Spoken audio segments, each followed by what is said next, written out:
Hakkari Yüksekova'da, Doğu'da kar lastiği uygulaması resmiyette bir olarak olması gerekirken Doğu'da yüksek rakımda karların erken düşmesinden dolayı kar lastiği uygulamasına başlamaktadır.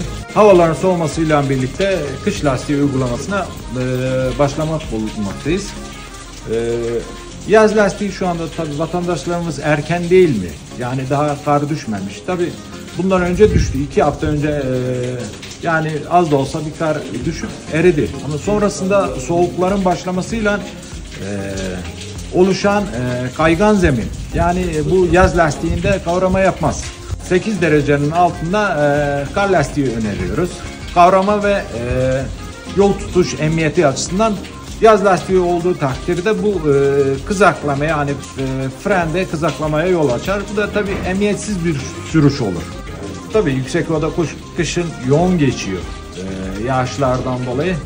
Bu sebebiyetten dolayı yani kazalar oluşuyor. İnşallah bunları görmeyiz. Bunu minimuma indirmek için kış lastiği uygulamasına geçmelerini tavsiye ediyoruz.